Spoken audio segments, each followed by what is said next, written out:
piezas del mismo grupo dental, es decir, de los premolares, ¿no? Entonces, de igual manera, este segundo premolar van a ver que tiene características bien particulares que también lo hace fácil de reconocer y diferenciar tanto de su vecino, el primer premolar inferior, como de los superiores, ¿ya? Con detalles anatómicos igual específicos. Como siempre, vamos a empezar con los datos iniciales que corresponden al tamaño de la pieza dentaria, que mide 23 milímetros, de los cuales 8 corresponden a la porción coronaria y 15 milímetros a la porción radicular. De mesial hacia distal mide 7.3 milímetros y desde vestibular hacia palatino o hacia lingual 8.1 milímetros. Esta piecita empieza a formarse a los 4 años de edad, erupciones de los 10 a 11 años y termina de formarse 3 años después, 3 años después, hasta los 13 años de edad. Relación antagónica. ¿Quién se anima a decir la relación antagónica? Del segundo premolar inferior.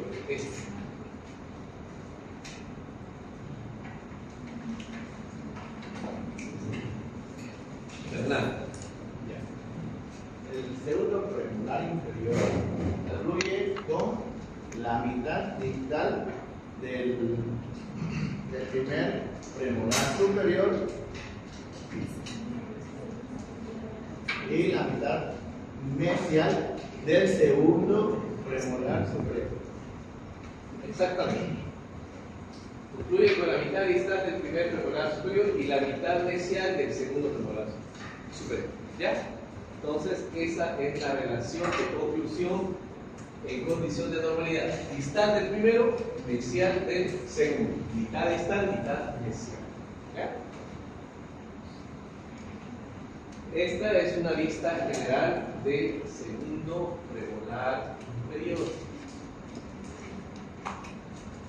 Un detalle anatómico que resalta a simple vista es el aumento del tamaño de la cúspide lingual, ¿no? Y aquí el tamaño de la cúspide es diferente al del primer premolar, en donde habíamos visto que es tan pequeñita que ni siquiera parece una cúspide, ¿no? Del primer premolar, que es lo que le hace tan particular al primer premolar. Otro detalle, ¿qué más pueden ver ahí a simple vista? Diferente al primer premolar inferior. A ver.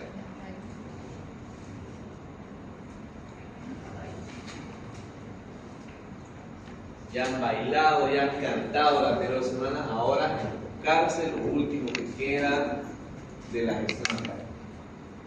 A ver.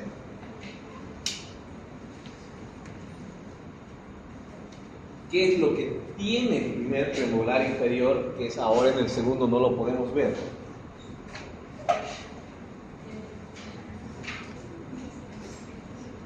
Una primera diferencia es el tamaño de la cúspide lingual. ¿Qué otra diferencia?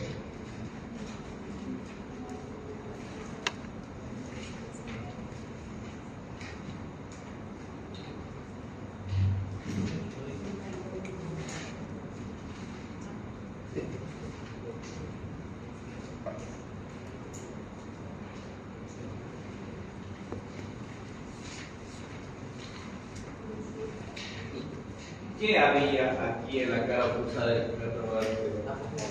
Había una apófisis adamantina, un puente de esmalte que hacía que no sea perceptible un surco principal, es decir, no había un surco principal, ¿no? Solo había dos fosas secundarias y los surcos secundarios, ¿no? Pero no había surco principal por la presencia de ese puente de esmalte o la apófisis adamantina. Acá, como ven, hay un surco principal, ¿no? Hay un surco que divide ambas cúspides e incluso en este de acá, ¿qué notarían? En este modelo de acá, en este ejemplar de acá. Que pareciera un premolar con 3 cúspides. Es decir, un segundo premolar se caracteriza por tener en algunas ocasiones 3 cúspides e incluso 4 cúspides, dependiendo de la disposición y la división de sus surcos principales. Entonces, en la mayoría de los casos, hay un buen porcentaje de segundos premolares que son tricúspides, tienen 3 cúspides. Ya, eso también, ese es un detalle por el cual se caracteriza el segundo premolar. Entonces, acuérdense. Esta sería la 35. Esta 35. Ya. Entonces, para que recuerden, un primer y un segundo premolar superior, ambos son muy parecidos. Ambos tienen detalles muy similares. Un primer y un segundo premolar superior, ¿no? ¿Se acuerdan? Ambos son muy parecidos. Porque son bicúspides, tienen un surco principal central que divide la cúspide vestibular de la lingual. La diferencia sería ahí tal vez de que este surco es más grande del primero y más pequeñito, más corto del segundo. Esa sería tal vez la diferencia. Entre el primer y el segundo premolar inferior hay más diferencias, o sea, ya no son tan similares estas dos piezas dentales, o a diferencia de los premolares superiores. El primer y el segundo premolar son muy diferentes en casi la mayoría de los casos. ¿Por qué? Porque el primer premolar superior tiene el llamado puente de esmalte, ¿verdad? La apófisis adamantina. Y el segundo premolar, en la mayoría de los casos, pueden ser bicuspídeos, pueden tener 3 cúspides. ¿Ya? Es decir, que no hay la apófisis adamantina o el puente de esmalte. Ya, entonces ese es un primer pantallazo para que ustedes puedan ver las diferencias del primero con el segundo. La cara oclusal puede asemejarse a un contorno pentagonal con un borde vestibular que es convexo con mayores dimensiones que el lado lingual, ¿no? Que no tiene muchos detalles anatómicos. Estamos asemejando a un contorno pentagonal, al igual que los superiores. Aquí teníamos 2 lados, ¿no? Y aquí un solo lado. Los bordes mesial y distal son poco convergentes, son más redondeados y hacen pues que más el contorno pentagonal tendría contornos más ovoidales, ¿no? La superficie, que es lo que nos interesa, tiene los detalles anatómicos, 2 cúspides, uno vestibular y uno lingual. ¿Qué es lo que nos dice la teoría? Porque este es un premolar que pertenece al grupo de los bicúspides, pero ahorita vamos a ver las excepciones. 2 fositas secundarias, la mesialidad distal y los surcos secundarios que delimitan los rebordes marginales, ¿no? A ambos lados. La diferencia, encontramos aquí un surco principal oclusal que es completo, que separa totalmente las 2 cúspides. Tiene la diferencia, o tiene la característica de que este es en forma de arco de concavidad vestibular.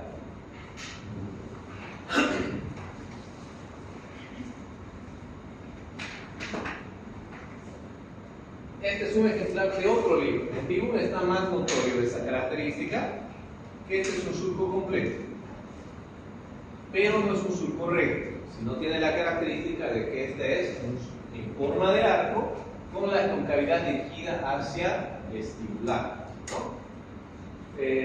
Cabalgando sobre la apófisis adamantina de poco relieve, es decir, que puede haber una prominencia de la apófisis adamantina, pero que está anulada por la presencia de este surco principal oclusal.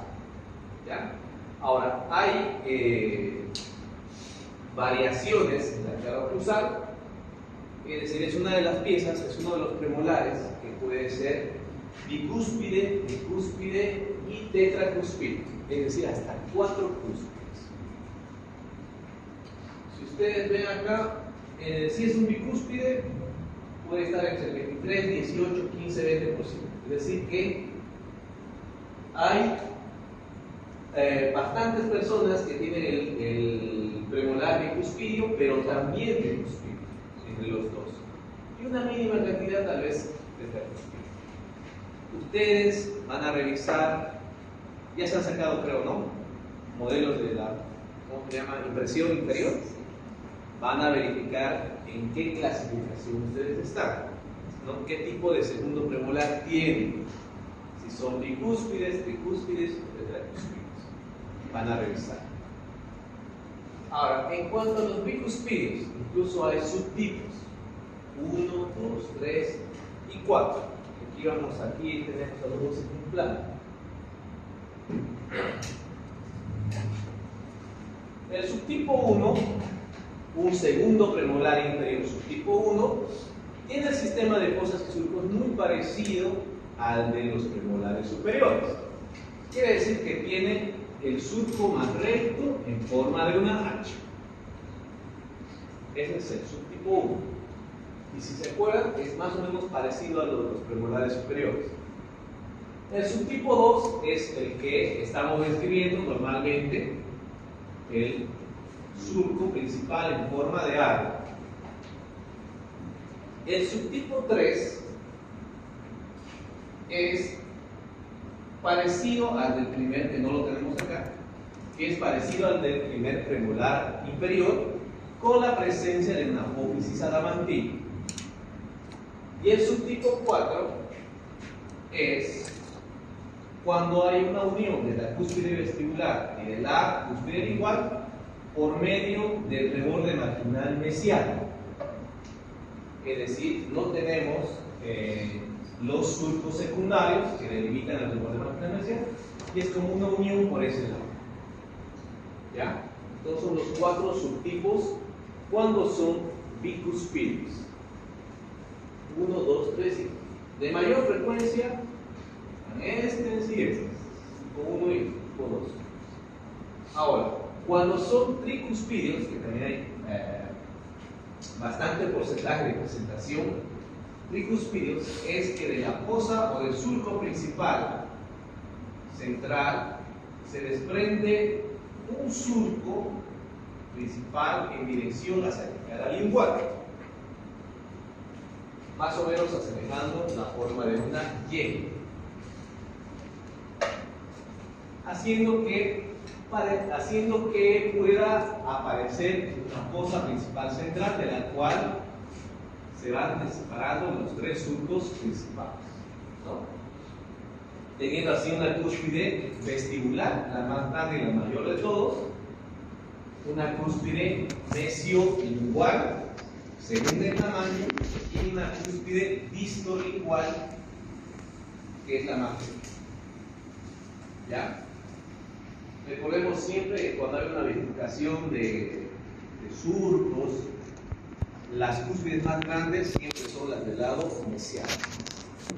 Y la tetracúspide, que de esta misma fosa principal central emerge otro surco en dirección hacia el lingual, que divide la cúspide distolingual.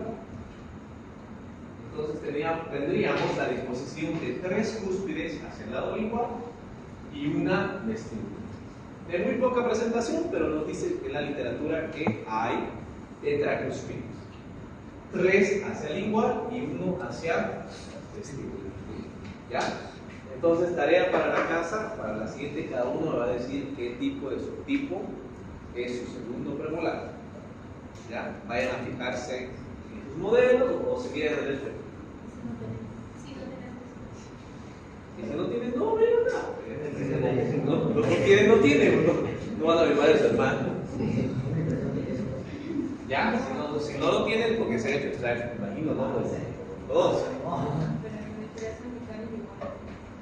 A menos que esté obturado, pero es que la mayoría de las veces un segundo premolar no se caería raro. Pero si está obturado, igual, ¿no? O sea, no se podría determinar porque tal vez no lo hayan restaurado como debería de ser. Entonces, los que todavía lo tienen y lo tienen sanito, ¿ya? A los que todavía se no, van a ver qué tipo de segundo premolar, ¿ya? Entonces, ¿qué es lo más característico de este segundo premolar? Que podemos encontrar variadas formas de la cara bursal, dependiendo ¿qué? El sistema de fosas y surcos. que pueden determinar bicuspidios, tricuspidios hasta tetracuspidios. Lo que lo hace muy diferente al primer premolar inferior.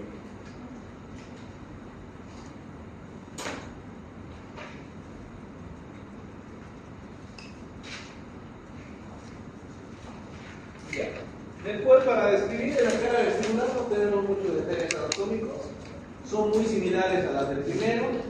Hay diferencia en las vertientes, dice la cúspide, diferencias de las vertientes de la cúspide, 20% mesial y 25% dorsal. Ah, ya, que te está indicando la inclinación. Con una imaginaria horizontal, la inclinación de la vertiente mesial de la cúspide vestibular puede alcanzar hasta 20 grados, es decir, que es menos inclinado. Y la distal es más inclinado con 25 grados. ¿Ya? Podría ser que este sea un poco más corto que el lado distal, como en muchos de los dientes que hemos visto, ¿no? Las vertientes mesiales son más cortas y menos inclinadas. Puede hacer de que la punta de la cúspide esté más desplazada hacia el lado mesial. Por la cara lingual tenemos un aumento de las dimensiones, conservando las características del primero. Cuando el diente es tricuspidio, como en esta ocasión, como este ejemplar, se muestra el perfil de dos cúspides linguales, una y dos, y la escotadura de la separación de ambas cúspides linguales. En cuanto a la superficie, especialmente en la cara lingual, es una superficie bien lisa, muy pulida, no encontramos detalles anatómicos importantes en la superficie de esta cara. En la cara vestibular, tal vez sí, que en el tercio cervical encontramos las mayores curvaturas, tanto en sentido mesodistal y cérvico o dorsal. A partir del tercio medio podemos encontrar superficies generalmente aplanadas que pertenecen a las facetas vestibulares. Las caras mesial y distal, ambos son muy parecidos, tienen contornos romboidales. A diferencia del primero, del aumento del tamaño de la cúspide, lingual, ¿no?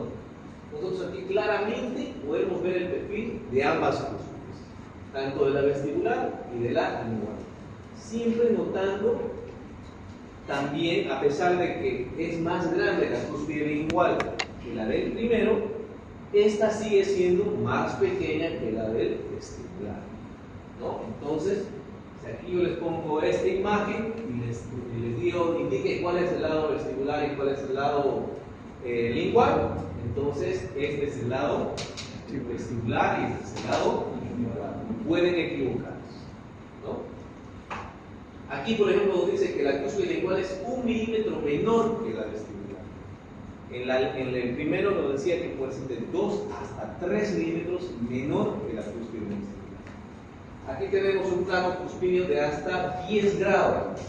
Plano cuspidio. Si unimos estas dos cúspides más una horizontal imaginaria, aquí se forma un plano de 10 grados. ¿Ya? Para determinar el grado de inclinación o la diferencia que existe en el tamaño de la cúspide vestibular con la cúspide lingual. ¿Ya? Obviamente esa angulación en el primer premolar va a ser mayor o menor. Va a ser mayor, porque es más inclinado el plano cuspidio. Si esta es más chiquitita por acá, por ejemplo, aumenta el plano cuspidio. Puede ser hasta 40 grados en un primer premolar. Ya. Bueno, lo que más nos interesa entonces, ustedes están viendo hasta ahora que estamos terminando los premolares, es de que cada piecita dentaria tiene algo por el cual se le puede identificar. Un detalle anatómico específico que lo hace diferente, que lo caracteriza. Por ejemplo, una pieza 12, que sería lo más, el detalle que hemos conocido que puede haber en esa pieza y que no puede haber en otra. Una pieza 12. A ver, Hugo. ¿Qué puede haber en la pieza 12 que no puede haber en otra pieza? ¿Alguien se acuerda? El foramen caqueo. El foramen caqueo, que es el agujero ciego, ¿no? Por ejemplo, el agujero ciego no lo podemos encontrar. ¿Por qué creen que se puede identificar una pieza 31 o una 41? Porque son simétricas. ¿Ah? Porque pueden llegar a ser simétricas. Exactamente. Aparte de ser una pieza más pequeña de todo el sistema, es la única que puede ser simétrica, porque tiene un borde incisal recto, tiene las convergencias de los lados proximales similares, la raíz es más recta, entonces tiene estos detalles, ¿no? La raíz del segundo premolar inferior es uniradicular de sección ovoidal. Si nosotros hacemos un cortecito acá, un corte transversal a nivel del tercio cervical, tiene una sección ovoidal. No se olviden siempre que estos contornos ovoidales, siempre el polo mayor es hacia vestibular y el polo menor hacia lingual. Internamente tenemos un conducto o una cámara, un conducto radicular amplio, donde se encuentra la pulpa o el nervio de esta meseta de canal, todo el paquete vascular. Poca frecuencia de canales radiculares. Cuando hablamos de canales radiculares, estas se encuentran generalmente en las porciones proximales de la raíz, ¿no? Estas son de poca frecuencia. La dirección corona-radicular por vestibular parecía que la raicita tuviera una inclinación hacia el lado distal. Cuando la vemos por proximal, similar a la del primero, el eje de la corona forma un ángulo muy obtuso o muy abierto como el eje de la raíz. Este es el eje de la corona. Y este es el eje de la raíz. Un ángulo obtuso muy abierto. ¿Ya? ¿Cuál es la diferencia siempre de los premolares? Es la inclinación de la cara vestibular hacia el lingual y también de su cara lingual, ¿no? Por eso incluso dicen que tiene contornos conjugados las caras proximales de los premolares. Bueno, algunos ejemplares característicos.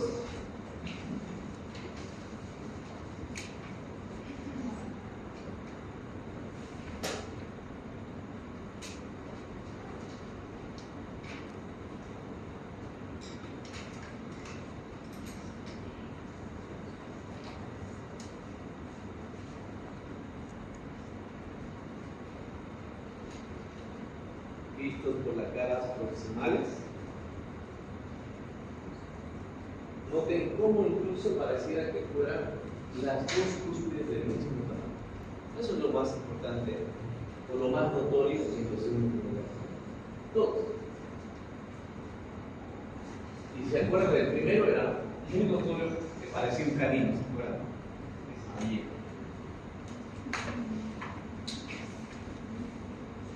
Las caras oclusales.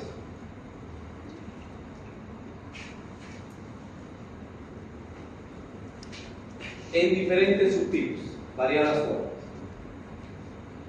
Desde la que tiene el surco completo en forma de arco, la que se parece al primer premolar, solo con dos cosas, ¿no? Un tricuspide.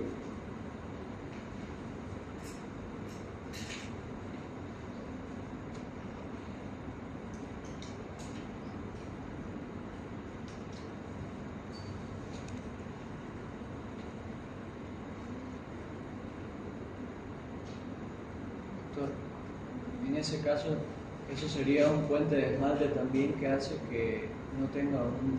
Exacto, o bueno, estaríamos hablando de un puente de esmalte, pero a diferencia del primero, este es de menor relieve, no tiene la prominencia del primero, si es que existe, ¿no? Esta imagen no sé por qué no la he sacado hasta ahora en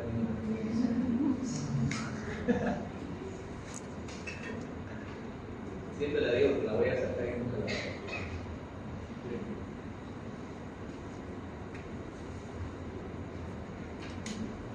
Bien. Entramos al grupo de los molares.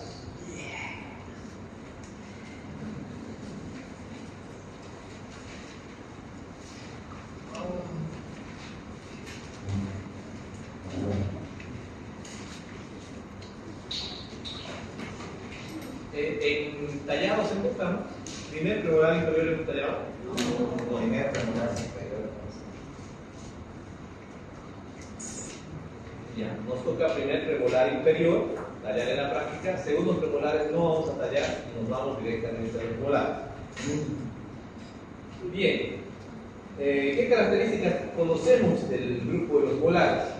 Son los dientes más grandes del arco dentario, son el número de 3 por hemiarco, denominados primer, segundo y tercer molar. Por hemiarco 3, por arco 6. En total, ¿cuántas piezas molares? 2 en todo el sistema, ¿no? Estas tienen la característica, o bueno, los molares permanentes tienen la característica de no tener precedentes temporarios. Ese es un detalle muy importante que debes de recordar. Es decir, a estas piecitas no reemplazan a nadie, a ningún temporario, como lo hacían las anteriores piezas dentarias. Es decir, los incisivos permanentes reemplazaban a los incisivos temporales, ¿verdad? Los caninos permanentes reemplazaban a los caninos temporales. Y los premolares permanentes, perdón, claro, los premolares permanentes reemplazaban a ¿quiénes? A los molares temporales. Entonces, estos permanentes, molares permanentes, no reemplazan a nadie, erupcionan de manera independiente por detrás del último molarcito de leche, ¿no? Detrás del segundo molar empieza a erupcionar el primer premolar permanente a la edad de los 6 años. Otra característica es de que el primer molar permanente específicamente es la primera pieza de la serie de permanente en erupcionar. El primer diente permanente en erupcionar en boca es el primer molar permanente a la edad de los 6 años. Luego recién erupcionan los incisivos centrales a la edad de los 100, ¿no? Entonces es una característica muy importante de notar, porque a veces por la edad en la que erupciona este molarcito permanente la pueden llegar a confundir con un molar temporal, ¿no? Y la descuida, y a veces se ha visto casos, incluso yo he visto algunos casos de que han extraído un primer molar inferior y al papá le habían dicho que ese era uno de leche. No sé si creen o no, pero ¿por qué le extrajeron su primer molar permanente? Pero es que el doctor me dijo que se iba a reemplazar y iba a cambiar. Es porque lo ha confundido con uno de leche o pues no sé qué ha pasado, ¿no? Entonces es muy importante de reconocer a este y reconocer la importancia del primer molar permanente por la fecha en la que erupciona, que es a la edad de los 6 años.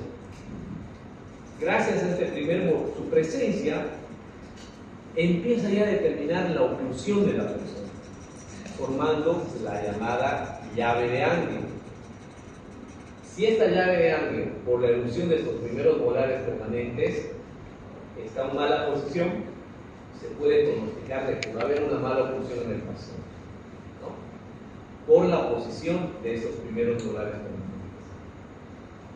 Son de coronas ya en forma de cubo, son multicuspídeos, tienen más de 2 cúspides, tienen una relación decreciente hacia distal, relación decreciente. Eso quiere decir que el primer molar va a ser más grande que el segundo y el segundo más grande que el tercero.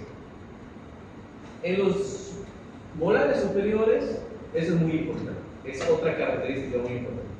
En los molares superiores, el diámetro vestíbulo palatino es mayor que el diámetro mesiodistal. Lo contrario sucede en los inferiores. ¿Eso qué quiere decir? Que en los molares superiores, vistos de frente, van a aparecer molares delgaditos. Pero si lo vemos de un costado, tienen este diámetro mayormente considerable. Lo contrario sucede en los inferiores, que cuando lo vemos de frente, tiene un diámetro mayor, o sea, se van a ver anchos, y cuando lo vemos por un costado, o por las caras proximales, tienen un diámetro menor. ¿Ya? La porción radicular son multiradiculares. Recuerden que el número de raíces en condiciones de normalidad es 3 para los molares superiores y 2 para los molares inferiores.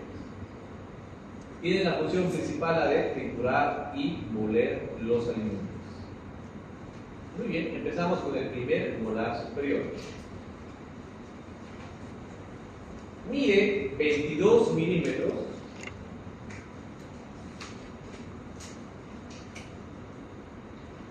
desde la punta de la raíz más grande, que en este caso sería la raíz palatina, hasta la punta de la cúspide más alta, ¿ya? 22 milímetros, de los cuales 7.7 mide la corona y 14.3 mide la raíz.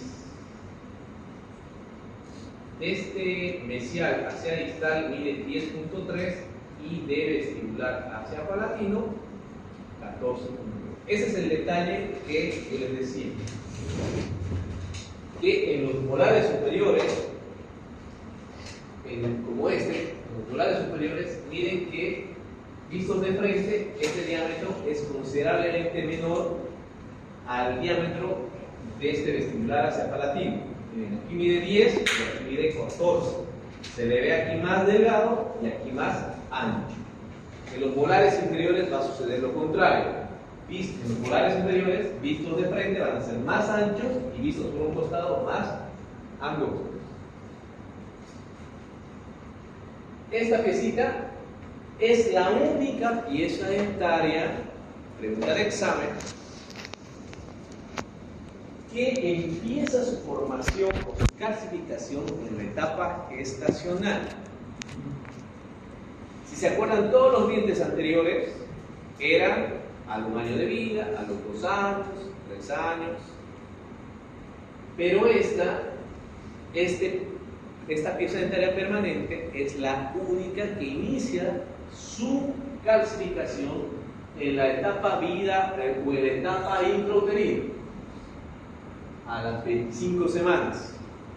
A las 25 semanas de gestación en la mamá empieza a formarse sus primeros molares permanentes, al igual que todos los temporarios, porque todos los temporarios empiezan también a formarse en la etapa gestacional.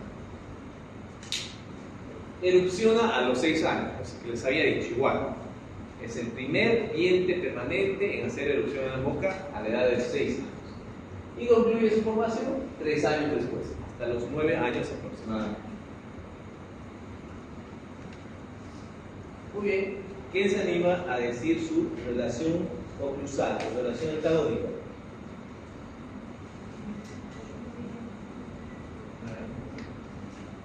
El primer molar superior fluye con la porción dental del primer molar inferior y la porción mesial del segundo molar inferior. ¿Ya? ¿Quién mejoraría ese concepto? ¿Quién puede ser más específico?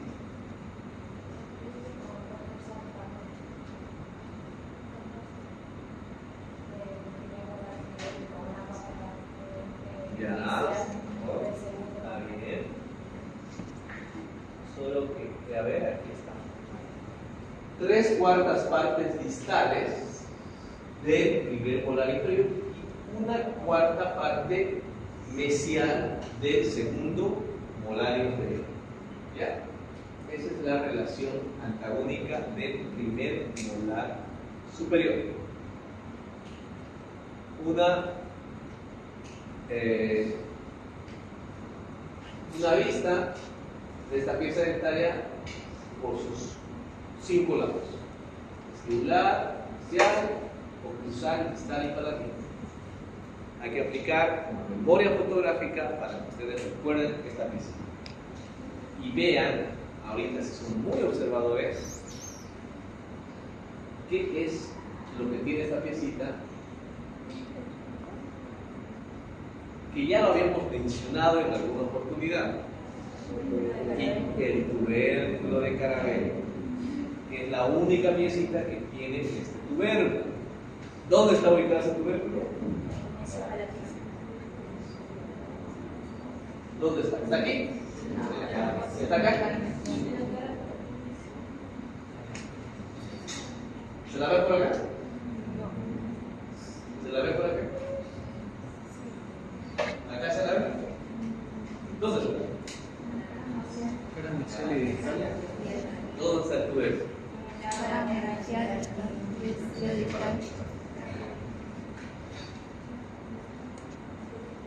A ver, siguiendo el examen, les muestro esta imagen. Acá. Le digo, ubique el tubérculo de Carabello. ¿Van a ubicarla? Son las dos respuestas. No se puede ver. ¿Qué es la cara vestibular? Pregunta trampa. Ahora, si yo les presento esta imagen y les digo ubiquen tubérculos de Carabelli, ¿la van a ubicar ahí? Sí. Sí. ¿Ahí se puede ver? Sí. ¿Cuál es? Esta. Tubérculo Carabelli. Ahora, mire, con lo que me están diciendo que está entre la cara mesial y palatina, ya me están indicando de que esta es una vista por mesial. Y que de este lado mesial, este es el lado vestibular, este es el lado palatino. Ahí automáticamente ya ustedes están identificando qué lado es cuál. Si yo les muestro esta imagen y esta imagen y les digo, indique qué es la cara cuál es la cara por la cual se le está viendo, no pueden ustedes equivocarse y mencionar que esta es la distal y esta es la mesial, justamente por la presencia de este detalle. ¿Ya? Y lo mismo, si yo les muestro esta y esta cara, aparte del tubérculo de Carabelli que se lo ve ahí, es completamente diferente esas dos vistas, ¿no? ¿Por qué esa es la cara palatina y por qué esta es la cara vestibular? Las raíces, ¿no? Y en alguna ocasión también ya les había dicho, la disposición de las raíces son dos hacia el lado vestibular y una hacia el lado palatino. Entonces miren que ya estamos identificando detalles anatómicos que les va a permitir reconocer a esta visitaria. La cara oclusal tiene forma romboidal, ¿ya? Ese contorno romboidal por la prominencia de dos ángulos. Del ángulo mesiovestibular, que es muy sobresalido, y el ángulo distopalatino, que se ve muy sobresalido. Es por eso que adquiere ese contorno romboidal. El borde vestibular está inclinado de mesial a distal. Inclinado de mesial a distal por la prominencia del ángulo mesiovestibular. Muestra el perfil de las dos cúspides vestibulares separadas por un surco proyectado desde la cara oclusal. El perfil de las dos cúspides separadas por una escotadura por la presencia de un surco que viene desde la cara oclusal. El borde palatino, similar disposición que el vestibular, pero se nota una diferencia de tamaño de las cúspides palatinas.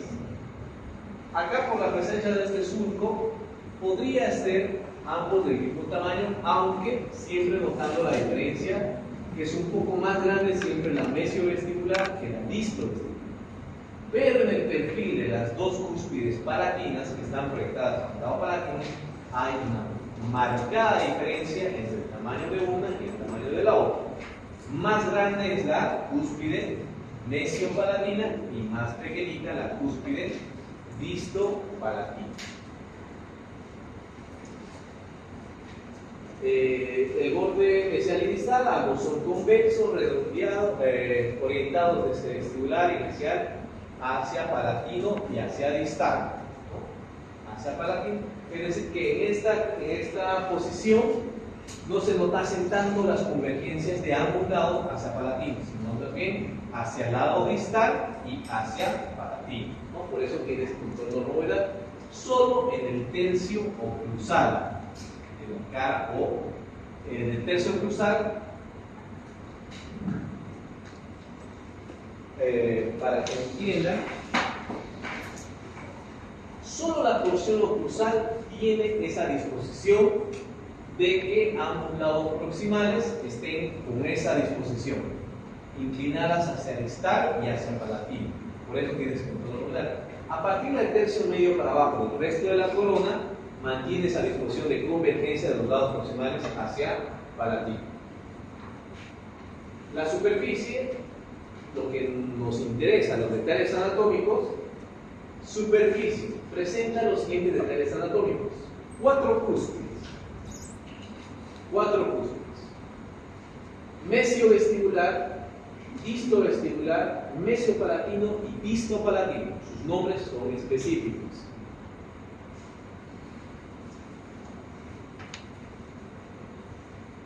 La cúspide más grande es la mesiopalatina. La cúspide más grande. ¿Cuál sería la cúspide mesiopalatina?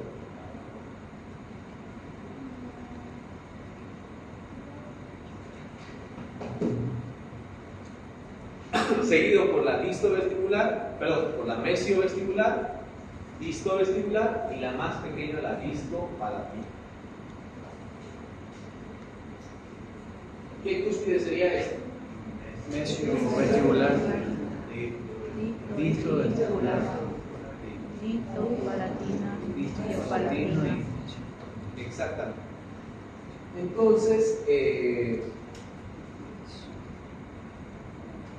si yo preguntase en el examen, indique cuál es la cúspide más grande, ustedes me marcan eso, ¿no? Sería la cúspide mesiopalatina. O le diría al contrario, por lo opuesto, ¿cuál es la cúspide más pequeña? Es la distopalatina, ¿no? Bien. La disposición de fosas y surcos. Dos fosas principales. Una central más grande, que esta debe ser una fosa central más grande, y una distal más pequeña, aunque parece lo contrario por la sombra, pero esta es la más pequeñita. Entonces, una fosa principal central y una fosa principal distal. Dos fosas principales. 4 surcos principales. 4 surcos principales que van en dirección hacia los 4 lados de la corona. Surco principal,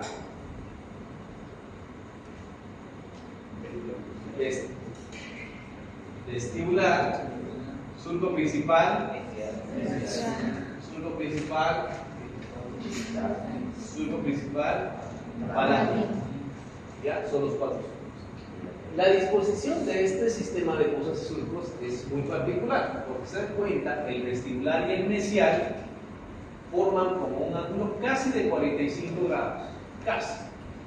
Pero la vestibular es un poco inclinado hacia el lado distal, ¿ya? Un poco más inclinado hacia el lado distal. Y la disposición de los otros dos surcos pareciera que fueran continuos, pero tenemos la presencia de una fosa que los divide. ¿Ya? Tenemos la fosa secundaria distal, de la cual salen los surcos secundarios, y la fosa secundaria mesial, de la cual salen los surcos secundarios mesiales. Esa es la disposición de los surcos, fosas del primer molar superior. Otra característica que hay en la cara oclusal, la apófisis oblicua, que es un puente de esmalte muy prominente que une la cúspide distovestibular con la mesiopalatina. ¿Qué todo esto es?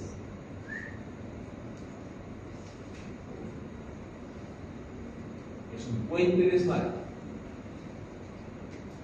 o llamado apófisis oblicua, que une la cúspide distovestibular con la cúspide mesiopalatina.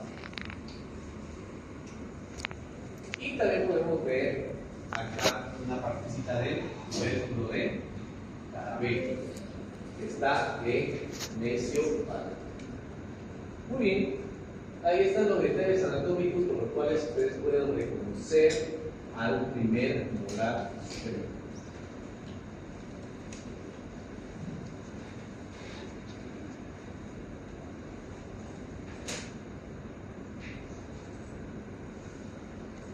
La cara vestibular forma de un trapecio escaleno con la base mayor hacia oclusal y la base menor hacia cervical, y dos lados convergentes hacia cervical. Dos lados proximales convergentes hacia cervical. El borde oclusal está conformado con un perfil que tiene la forma de una W, que es el perfil de sus dos cúspides vestibulares. separadas por un surco, separadas por una escotadura, de donde proviene un surco que proviene desde la cara oclusal, ¿no? Y se proyecta sobre la cara vestibular. Ahorita hablamos de ese detalle. La cúspide mesial es levemente más amplia, dice, más grande y puede ser un poco más alta. La cúspide mesial, un poquito más grande que la cúspide distovestibular. El borde cervical está conformado por dos curvas de concavidad apical, unidos por un espolón desmado. De donde se ve el perfil de dos raíces, se encuentra una línea cervical conformada por dos curvaturas. Estas curvaturas están reunidas en una puntita que esta se llama, que es un espolón de esmalte, y esta coincide con el nivel de bifurcación de sus dos raíces. ¿Ya? Entonces son dos líneas curvas, dicen, de concavidad hacia el ápice, ¿ya? Unidas en un espolón de esmalte, ¿no? Hacia el nivel de la bifurcación de sus dos raíces.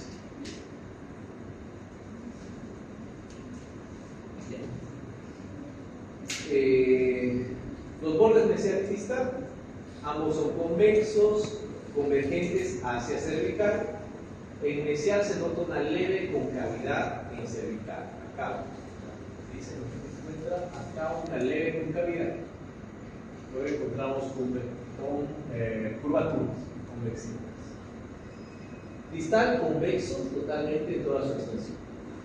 En cuanto a la superficie, podemos notar tres zonas.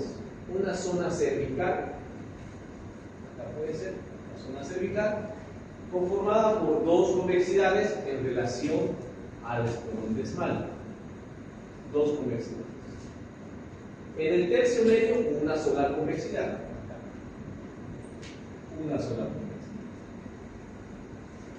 Y en el tercio oclusal, dos convexidades en relación a la presencia de sus dos separadas por un surco vestibular que termina en una fosita que de la misma pueden partir microsurcos divergentes.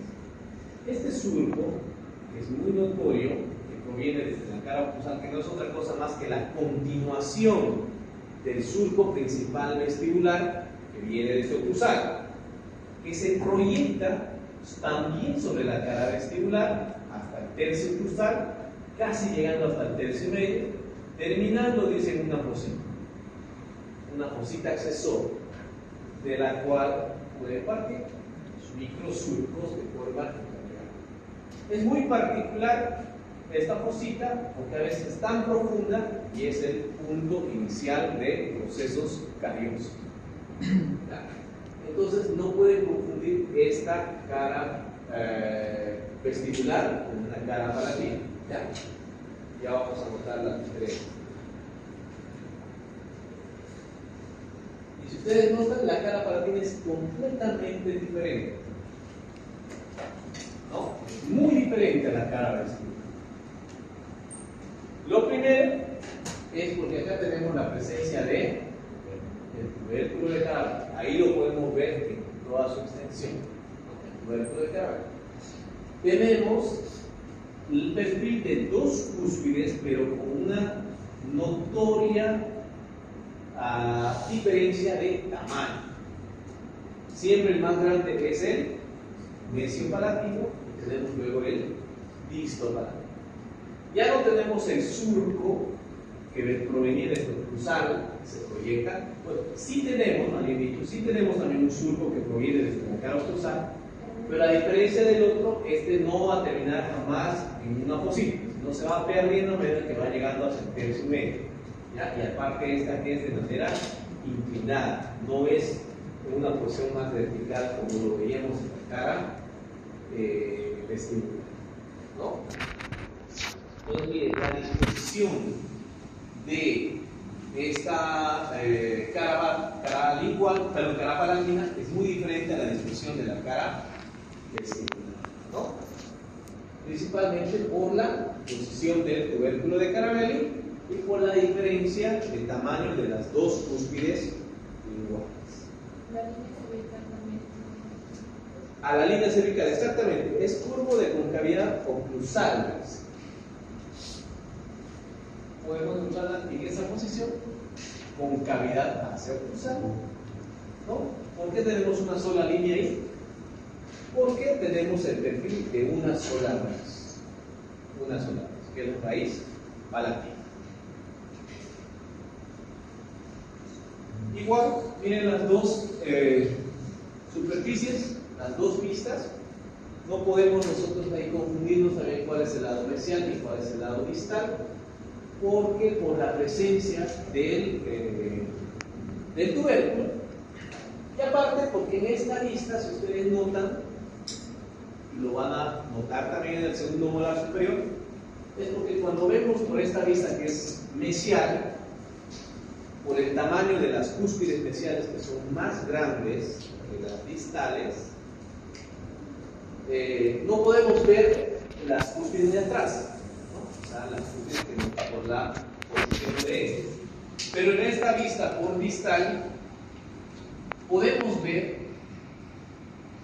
esta que es la cúspide distopalatina, esta es la, ¿qué cúspide sería esta? La mesopalatina. ¿Esta qué cúspide sería? Distovestibular. Y esta, entonces como ven, se nota que las mesiales son más altas que las distales. Entonces tampoco pueden confundir, así no hubiera este tubérculo, por esa posición de las cúspides más altas que son las mesiales, pueden ustedes diferenciar cuál es mesial y cuál es distal. Por la desproporción del tamaño de sus cúspides. La disposición de la línea cervical es diferente. Miren que está conformado por una sola línea curva, a pesar de que ahí tengamos dos raíces. En algunas imágenes, por ejemplo, el FIGUM muestra todavía ahí dos líneas curvas en relación a las dos raíces que se ven de este lado. Pero en otros libros no muestra solamente una sola línea, a pesar de que en ese lado también tenemos el perfil de dos raíces. La superficie distal es convexa, nos está hablando de aquella superficie totalmente convexa y mesial con dos zonas diferenciadas. Una oclusal que es totalmente convexa y una cervical donde podríamos encontrar una ligera excavación en el tercio cervical. Porción radicular presenta tres raíces de disposición, dos hacia vestibular y una palatina. La palatina es la más potente. Y de las dos vestibulares, mesial es la de mayor longitud. La mesial, más gruesa y más gruesa. La relación corono-radicular de este vestibular, la raíz palatina tiene una inclinación hacia distal. La raíz palatina tiene una inclinación hacia el lado distal. De las vestibulares, la mesial con dos direcciones. Una puede ser fuera del eje vertical y luego una convergente, la raíz mesio-vestibular. Y la distal con una dirección centrífuga, se puede decir que es una relación convergente hacia el centro. Desde próxima, la palatina con dos posiciones diferentes. Una que se aleja del eje vertical, de esta acá, inclinada hacia el lado palatino, y una porción que ya es más vertical. Las vestibulares con una dirección perpendicular, pueden ser más rectas al eje de la corona. Aquí se nota que están igual separadas o inclinadas hacia vestibular. Las tres raíces tienden a separarse. La bifurcación, las tres tienen esa relación de divergencia. Ejemplares característicos.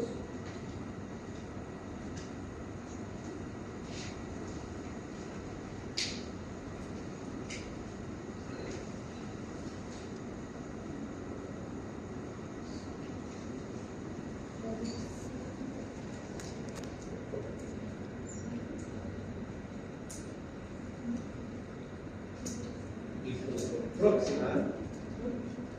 Hay un detalle que hay que notar aquí.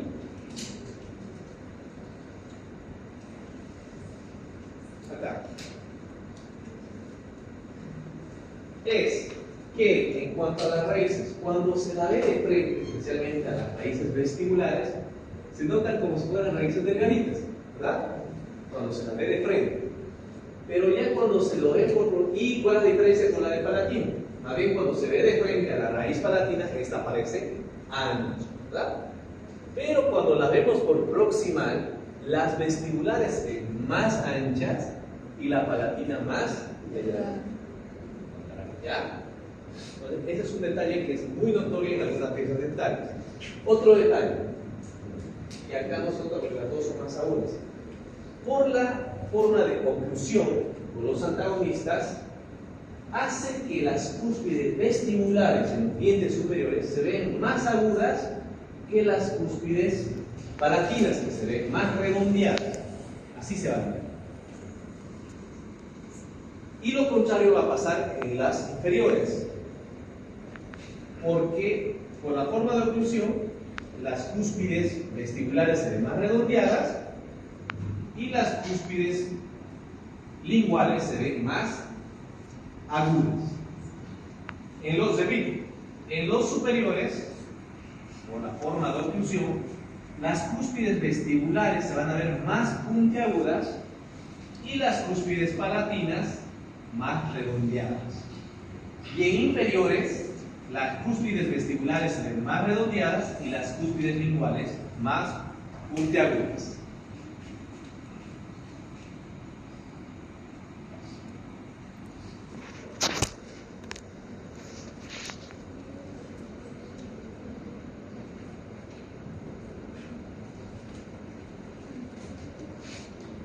Vean este modelo, este de acá.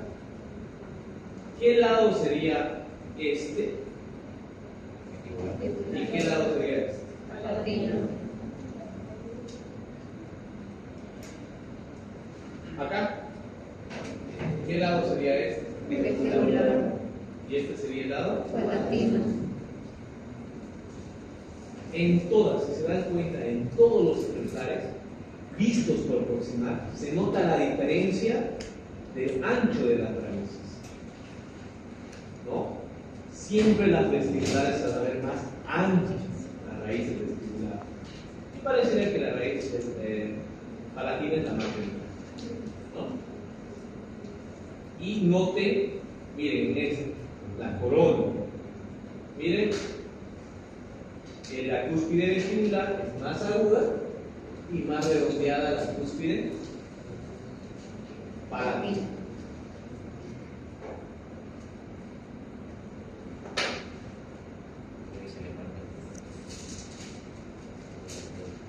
¿Habló buen día? Sí, sí, dígame, le escucho.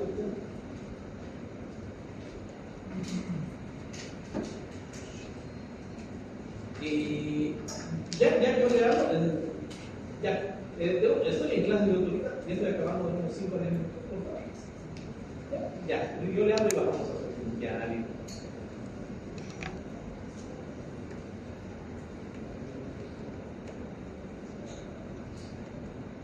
Ya.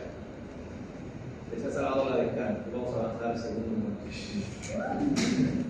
Ya, lo último. Vistas por oclusal.